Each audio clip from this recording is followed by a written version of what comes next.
Hi friends, welcome to Homemaking Mantra. This is Shanti. Welcome to Daily Vlogs.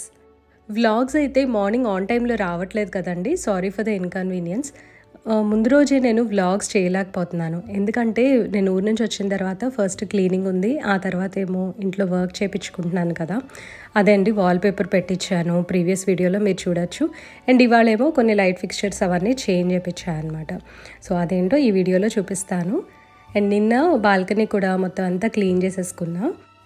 Door mats కూడా అన్నీ వాష్కి వేసాను. తర్వాత dustbin కూడా clean చేసేసి ఎక్కడిదక్కడ పెట్టేశాను అనమాట. అదంతా డ్రైయింగ్ కోసమని అలా ఉంచేసాను. తర్వాత బాల్కనీలో మొత్తం చెట్లన్నీ ఒకసారి చూసి కొంచెం ట్రిమ్మింగ్ చేసుకొని ఫ్లోర్ అదంతా కూడా క్లీన్ చేసా. ఏదో ఒకటి ఉన్న ప్లేస్లోనే మొక్కలు పెట్టుకోవడానికి ట్రై చేస్తున్నా అండి. ఇంతకన్నా కూడా నాకు ప్లేస్ లేదనమాట మొక్కలు పెట్టడానికి.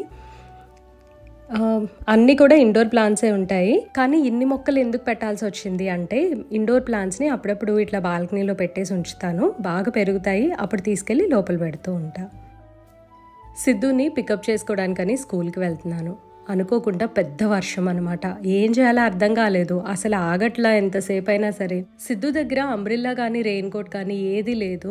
క్లాస్ నుంచి బయటకు వచ్చే లోపల ఫుల్గా డ్రెంచ్ అయిపోతాడు. అందుకని ఇంకేం చేయాలో తెలియక నేను మా హస్బెండ్ ఇద్దరం వెళ్ళాము. నా దగ్గర గొడుగు ఉంటుంది కదా, సో వాళ్ళ బిల్డింగ్ దాకా వెళ్ళి ఇంకా తన్ని పిక్ చేసుకున్నాను. సిద్ధు వాళ్ళ స్కూలు కొంచెం పొలాలకి మధ్యలో ఉంటుంది, చాలా బ్యూటిఫుల్గా ఉంటుంది అనమాట. ఒక రిసార్ట్లో ఉన్న ఫీలింగ్ వస్తుంది. ఎప్పుడు చెప్తూ ఉంటా కదా, దానికి తోడు ఈ వర్షంలో వాళ్ళ స్కూల్ అయితే ఇంకా బాగుంది. కానీ సరౌండింగ్స్ చూడండి, నిజంగా వన్స్ స్కూల్ ఓపెన్ చేసిన తర్వాత పిల్లలు ఎలా వెళ్తారు, పేరెంట్స్ అందరూ కూడా పికప్కి ఎలా వస్తారో నిజంగా తెలియట్లేదు. ఇది చాలా చిన్న రోడ్ అవటం వలన బాగా ట్రాఫిక్ ఉంటుందన్నమాట. ఎంత జామ్ అయిపోతుందో అసలు. దానికి తోడు అప్ అండ్ డౌన్స్ ఎక్కువ ఉన్నాయి, రోడ్ వర్క్ జరుగుతుంది. వీళ్ళ స్కూల్ రోడ్ ఏంటంటే ఒక రివర్కి కనెక్ట్ అయి ఉంటుంది. రెయిన్ వాటర్ అవన్నీ కూడా వెళ్ళిపోవడానికని పెద్ద పెద్ద కెనాల్స్ లాగా కడతా ఉన్నారు. ఈ రోడ్ వర్క్ అయితే 2 years నుంచి జరుగుతుందండి. నిజంగా మాకు చాలా ఇబ్బందిగా అనిపిస్తుంది. కొంచెం ఇది మంచి స్కూల్ కాబట్టి ఇంకా తప్పట్లేదు అనమాట మాకు. అండ్ నాకు స్కూల్ చేంజ్ చేద్దాము అని అనిపించినా సరే బెటర్ స్కూల్స్ అయితే నా సరౌండింగ్స్లో కనిపించట్లేదు. ఈ సేమ్ ఓల్డ్ మన స్కూల్స్ ఉంటాయి కదా, బాగా రుద్దే ప్రోగ్రామ్స్ పెడతారు, ఆ స్కూల్స్ అయితే నాకు అసలు ఇష్టం ఉండదు. మధ్యాహ్నం ఏమో విపరీతమైన చెమట్లు వచ్చేసాయి. ఇప్పుడేమో టోటల్ కాంట్రాస్ట్, ఫుల్గా చల్లబడిపోయింది. బాగుందనమాట క్లైమేట్. ఈ మంచి క్లైమేట్లో ఒక కాఫీ తాగాలి అనిపిస్తుంది కదా, సో మా హస్బెండ్కి కాఫీ ఇచ్చేద్దామని చెప్పి పాలది వేడి చేస్తున్నాను. నేనైతే ఒక పూటే కాఫీ తాగుతున్నాను, అది కూడా మార్నింగ్ అనమాట. ఈవినింగ్ కాఫీ టీ అన్నీ కూడా ఆపేసాం. ఇలా స్టాప్ చేయడానికి పెద్ద రీజన్ ఏం లేదండి. రాత్రిపూట త్వరగా నిద్ర పట్టట్లేదు, కొంచెం స్ట్రగుల్ అవ్వాల్సి వస్తుంది అనమాట పడుకోవడానికి.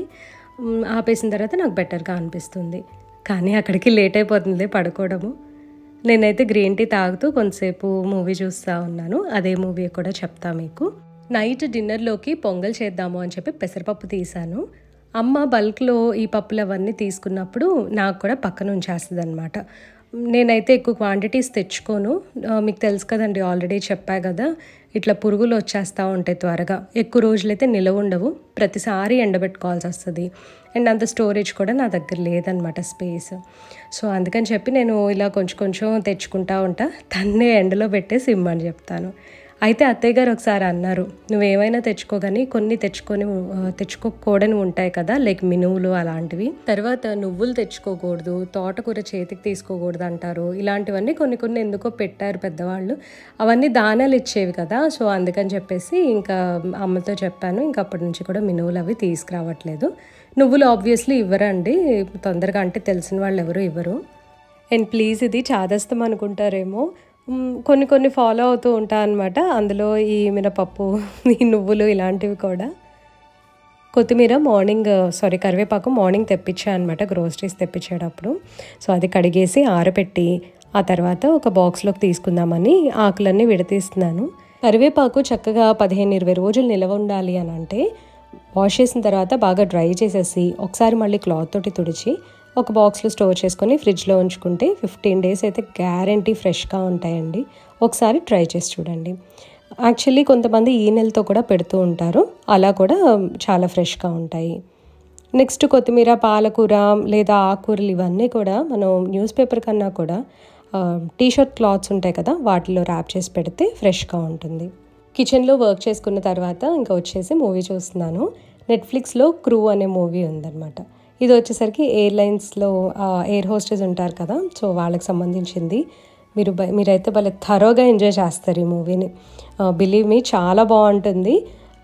ముగ్గురు ఉన్నారనమాట, కరీనా, టబు అండ్ ఇంకొక అమ్మాయి పేరు మర్చిపోయాను. చాలా బాగుంది మూవీ అయితే. ఇదంతా కూడా నెక్స్ట్ డే అనమాట. సిద్ధు ఏమో పన్నీర్ కర్రీ అండ్ చపాతీ కావాలి అన్నాడు. పన్నీర్ కర్రీ చేసి చాలా రోజులైంది. యూజువల్గా నేను తన్ని నైట్ అడుగుతూ ఉంటాను, నీకు ఏం కావాలి నెక్స్ట్ డే లంచ్ బాక్స్లోకి అని. అయితే అప్పటికప్పుడు పన్నీర్ కర్రీ అని చెప్పేసరికి ఇంట్లోనేమో టొమాటోస్ లేవు, జస్ట్ ఒక టొమాటో ఉంది. ఆ ఒక టొమాటో అండ్ ఉల్లిపాయ వేసేసి ఇంకా సిద్ధు ఒక్కడికే నేను పన్నీర్ కర్రీ చేశాను. అప్పుడప్పుడు ఇట్లా జరుగుతూ ఉంటుంది, ఎందుకు మరి నేను అసలు నోటీస్ చేయలేదన్నమాట ఇంట్లో లేవని కూడా. అండ్ ఆబ్వియస్లీ నేను పాటలు వింటూ ఉంటాను కదా, మార్నింగ్ అరుణాచల శివ పాట వింటూ వంట చేసుకుంటూ ఉన్నాను.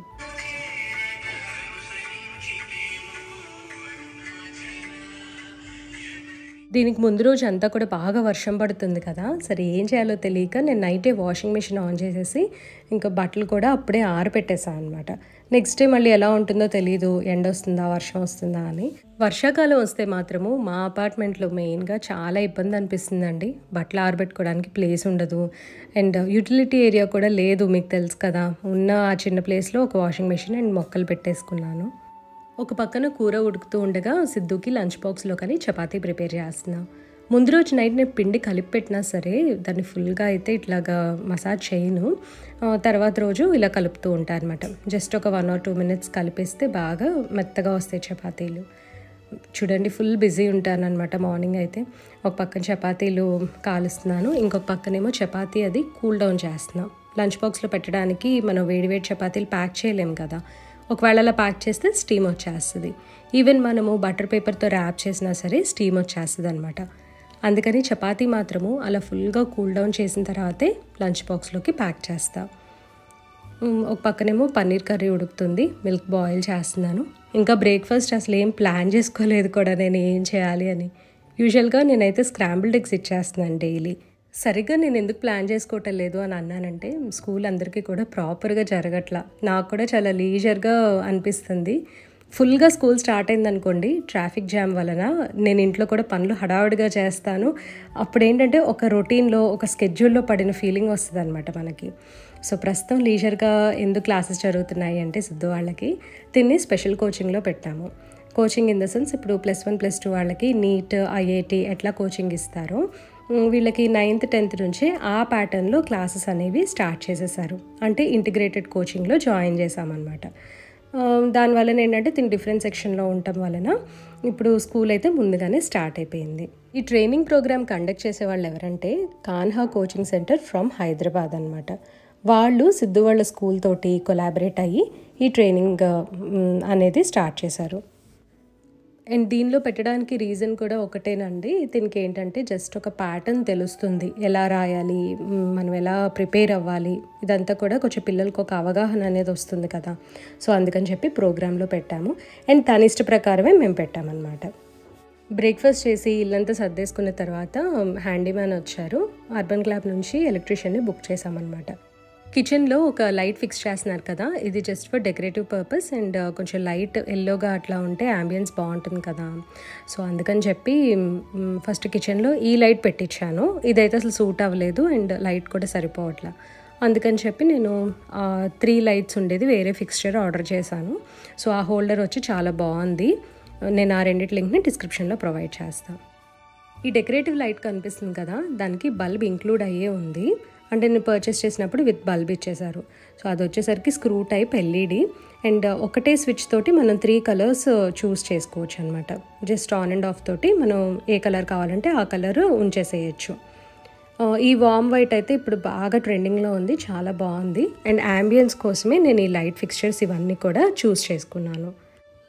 ఈ లైట్కి వచ్చేసరికి 3 watt బల్బ్స్ 3 సరిపోతాయి అని చెప్పారు. అవి కూడా ఏంటంటే ఎట్లాంటి టైప్ చూస్ చేసుకోవాలని కూడా నాకు జస్ట్ ఒక ఐడియా ఇచ్చారనమాట. ఆ లైట్ అయితే విడిగా పర్చేస్ చేయాలి, ఈ హోల్డర్ తోటైతే అవి రాలేదు. సో ఇదైతే ఓవరాల్గా నాకు బాగా నచ్చింది. ఫస్ట్ పెట్టిన దానికన్నా సింగిల్ లైట్ కన్నా ఇది చాలా బాగుందన్నమాట. సో ఈ రెండిటి లింక్ని నేను డిస్క్రిప్షన్లో తప్పకుండా ప్రొవైడ్ చేస్తాను. అండ్ ఇంకొక విషయం షేర్ చేయటం మర్చిపోయా, వర్షం పడుతుంది కదా ప్రస్తుతము, సో వాకింగ్కి వెళ్లకుండా ఇంక ఇంట్లోనే వర్కౌట్ చేస్తున్నాను. బ్రేక్ఫాస్ట్కి ముందే వర్కౌట్ కంప్లీట్ చేసుకున్నాను. ఎలక్ట్రీషియన్ వచ్చి వెళ్ళిన తర్వాత అదంతా క్లీన్ చేసుకొని కాఫీ తాగుతూ సూపర్ స్టోర్ అనే సిరీస్ ఒకటి పెట్టుకున్నాను అనమాట. ఇది వచ్చేసరికి ఏంటంటే నెట్ఫ్లిక్స్లో ఉంది. యూఎస్లో పెద్ద పెద్ద సూపర్ మార్కెట్స్ ఉంటాయి కదా, లైక్ వాల్మార్ట్, టార్గెట్ అట్లాంటివి. సో అందులో ఎంప్లాయీస్ లైఫ్ ఎట్లా ఉంటుంది అంటే జస్ట్ వాళ్ళ వర్క్ లైఫ్, కొంచెం ఫన్నీ కాన్వర్సేషన్స్, సీరియస్ కాన్వర్సేషన్స్ అవన్నీ కూడా ఇందులో చూపించారు. బాగానే ఉందన్నమాట ప్రస్తుతానికి. మేము ఫ్రీక్వెంట్గా వాల్మార్ట్, టార్గెట్ వాటన్నిటికీ వెళ్ళేవాళ్ళము. సో అసలు ఊరికే అట్లా లైఫ్ ఎలా ఉంది మళ్ళీ బ్యాక్ మెమరైజ్ చేసుకోవడానికని ఇది ఎందుకో చూడాలనిపించింది. సిద్ధు అయితే నాకు అంత నచ్చలేదు అని చెప్పాడు. ప్రస్తుతానికి ఒక ఎపిసోడే చూశాను, ఒకవేళ బాగోకపోతే డెఫినెట్గా షేర్ చేస్తాను నచ్చలేదు అని.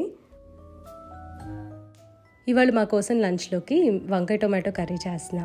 ఇది 15 మినిట్స్లో చేసుకోవచ్చు, చాలా టేస్టీగా చాలా బాగుంటుంది, తప్పకుండా ట్రై చేయండి. ఒక ప్యాన్లో ఆయిల్ తీసుకొని అందులో ఆవాలు, జీలకర్ర యాడ్ చేసి లైట్గా ఫ్రై చేశాను. ఒక పెద్ద ఆనియన్ని సన్నగా కట్ చేసి తాలింపులో యాడ్ చేసుకొని ఫ్రై చేసుకోవాలి. ఆనియన్స్లో కొంచెం సాల్ట్ వేసుకుని ఫ్రై చేసుకున్నాము అంటే స్వీట్ రాదు, త్వరగా మగ్గిపోతుంది. ఆనియన్స్ మగ్గిన తర్వాత ఒక పచ్చిమిరపకాయ యాడ్ చేశాను. తగినంత అల్లం వెల్లుల్లి పేస్ట్ కూడా వేసుకోవాలి. అల్లం వెల్లుల్లి పేస్ట్ మరీ ఎక్కువైపోతే ఘాట్ ఎక్కువ అవుతుంది, సో చూసి యాడ్ చేసుకోవాలి. 1/2 కేజీ వంకాయలకి 2 పెద్ద టొమాటోస్ని కట్ చేసి యాడ్ చేస్తున్నాను. ఈ టొమాటోస్ ముందుగానే మగ్గిపోనవసరం లేదు, వంకాయ ముక్కలతో పాటు మగ్గించుకోవాలి. ఒకసారి ఇదంతా కూడా బాగా కలిపేసుకొని ఆ తర్వాత వంకాయ ముక్కలు యాడ్ చేస్తాము. వంకాయ ముక్కలు కట్ చేసి ఉప్పు వేసిన నీళ్ళల్లో ఉంచాలన్నమాట. ఇలా అయితే వంకాయ ముక్కలు చేదు రాకుండా ఉంటాయి, అంటే కండ్రెక్కకుండా ఉంటాయి. ఒకసారి చేత్తో నలిపేస్తే గింజలు కూడా లోపల వాటర్లోకి వచ్చేస్తాయి, సో దట్ మనకి చేదు అనేది అస్సలు ఉండదు. సో ఇట్లాగా వంకాయ ముక్కలు కూడా యాడ్ చేసుకున్న తర్వాత ఉప్పు, కారం, పసుపు వేసుకుంటే కొంచెం ధనియాల పౌడర్ కూడా వేసుకోవచ్చు. ఇవన్నీ కూడా బాగా మిక్స్ చేసేసుకోవాలి. ఆ తర్వాత వాటర్ ఏది కూడా యాడ్ చేయవసరం లేదనమాట. మూత పెట్టేసి మగ్గించుకోవటమే. సిమ్లో పెట్టి మగ్గించుకుంటే కూరలు చాలా టేస్టీగా ఉంటాయి. సో వాటర్తో పని లేకుండా మనకి టొమాటోలో వాటర్ ఉంటాయి కదా, ఆ వాటర్తోనే కూర ఉడికిపోతుంది.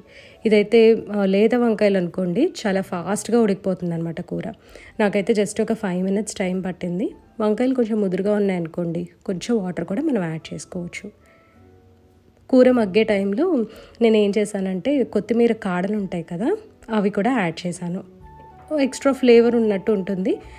కాడలు కొంచెం ముదురుగా ఉంటాయి కదా, సో వంకాయ ముక్కలతో పాటు ఉడికి బాగా ఫ్లేవర్ పడుతుంది అనమాట.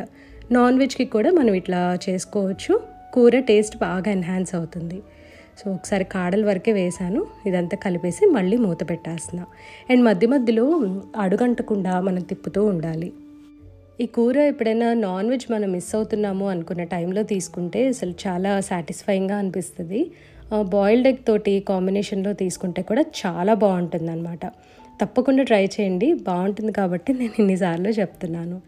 లాస్ట్లో కూర మగ్గిపోయిన తర్వాత మనం కొత్తిమీర చల్లేసుకొని ఒకసారి బాగా కలిపేసి ఆ కళాయిలోనే ఇంకొంచెం సేపు ఉంచామనుకోండి, ఫ్లేవర్స్ అన్నీ బాగా దగ్గర పడతాయి. స్టవ్ స్విచ్ ఆఫ్ చేసుకున్న తర్వాత కూడా కూర కొంతసేపు అలా ఉంచేసేయండి.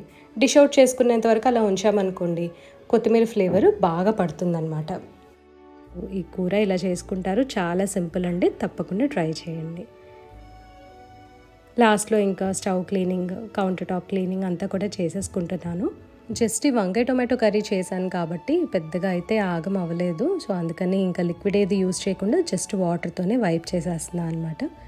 చాపింగ్ బోర్డ్ కూడా కడిగేసి ఆరబెట్టేస్తున్నా. చాపింగ్ బోర్డ్స్ ఎప్పటికప్పుడు ఇలా కడిగేస్తూ ఉంటే అసలు స్టెయిన్ అవ్వకుండా చాలా నీట్గా హైజీనిక్గా ఉంటాయి. మల్లెపూలు పోయిన సంవత్సరం వచ్చినట్టు ఇయర్ అయితే రావట్లేదు, చాలా తక్కువ వస్తున్నాయి అన్నమాట. 1-2 అలా దేవుడికి పెట్టేసి మిగతావేమో ఇట్లా డెకరేటివ్గా ఉంచేస్తున్నాను. కిచెన్ మొత్తం క్లీన్ చేసేసుకున్న తర్వాత బియ్యం కూడా కడిగేసి పక్కన ఉంచాను. ఆల్మోస్ట్ లంచ్ టైం అయిపోయింది.